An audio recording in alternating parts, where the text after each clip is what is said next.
Hey guys, welcome back. This time we're going to take a look at Ableton Live, and specifically the tools in Ableton that allow you to extract MIDI data or note data out of audio files. Now, it's quite common to do this, but you can also combine that with Ableton Live session mode to allow you to rearrange these MIDI clips that you can extract from the audio files. So let's take a look at that now.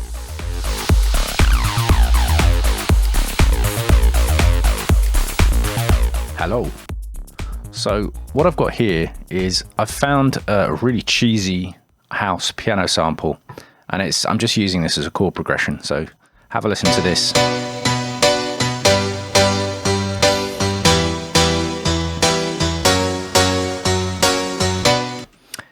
Yes, so quite cheesy, but what I want out of it, I just want there's 4 chord changes or 4 chords, and I want to steal those chords and the progression. So you've probably seen this before, but with Ableton Live we can right click on this audio clip and convert harmony to new MIDI track, which is what I'm going to do now. Bosh. And what Ableton Live does, in fact, we can just switch off that piano. Horrible 90s piano riff now. And Ableton will load up the MIDI, and it will also load up an appropriate sounding plugin as well. So let's just have a listen to this.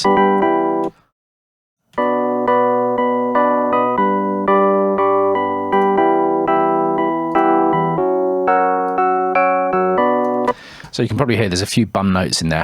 It hasn't picked the notes out perfectly, but that's fine. So let's just edit this a little bit. So that one, that one, that one.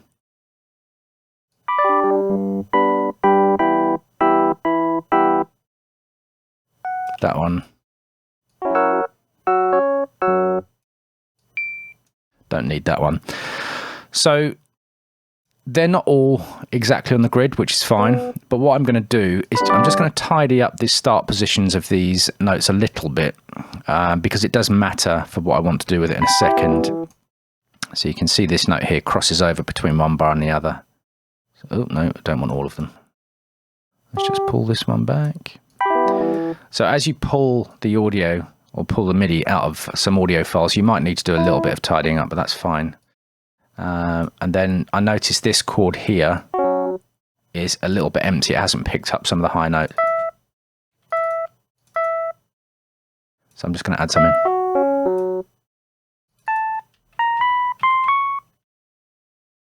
Okay, let's see how that sounds.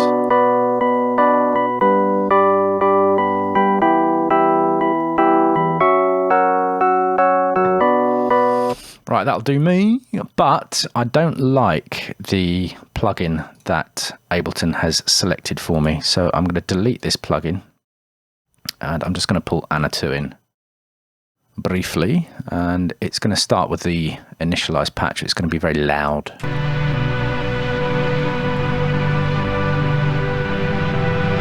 I don't want to use that. I'm going to find... Oh, it's already on arpeggiated patches. I'm going to find something arpeggiated.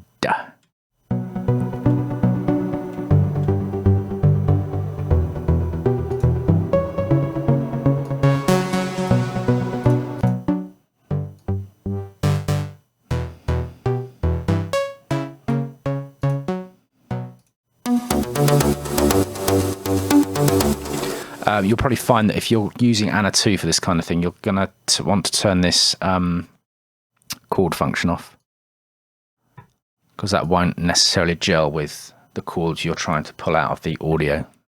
So let's just listen. Leave the arpeggiated bit on for now.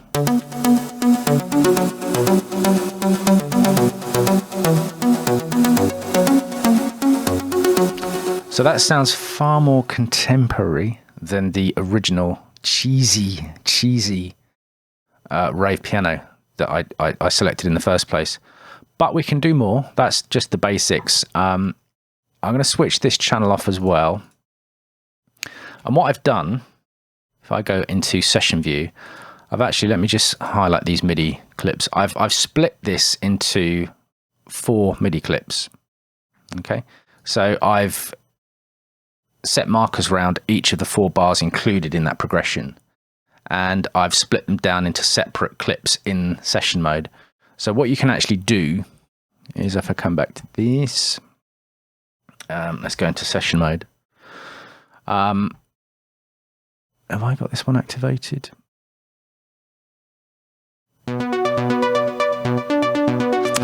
So now what I can do is I can use push, or you can just, I can do this on the screen.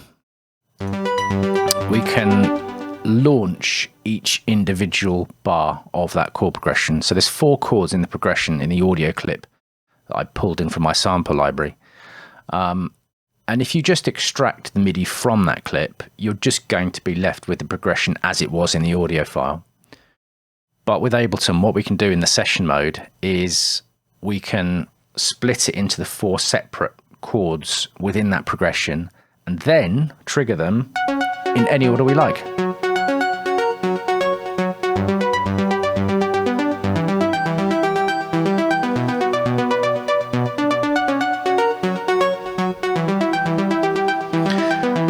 So the reason I find this quite useful is that I tend to put chord progressions into my music using my hands and the keyboard. But that doesn't always give me the results I want, because I tend to, with my decrepit old muscle memory, I tend to stab at the same chords I've stabbed at for years. And doing it this way, it allows me to pull out some chords that I know will work together. And it's the same for you if you're not really clued up on music theory. Generally speaking, if you take a chord progression from an audio file, whichever order you play them in, it's going to work. It might not be the most musical thing, but you can then play around with something like push, or you can just use whatever MIDI controller you've got, or even just set up some hotkeys on your keyboard and have a live jam through these chords and make your own progression. So it's a much easier way of maybe coming up with new ideas. So I hope you found that useful, and I'll see you in the next video. Thanks everybody for watching, commenting, and indeed liking. We really do appreciate all the support we get here on our Sonic Academy YouTube channel. So if you found this video super useful, please, we'd love you to hit the subscribe button. We update the YouTube channel every week with new content. And if you want to watch some more relevant content, just click on the videos beside me.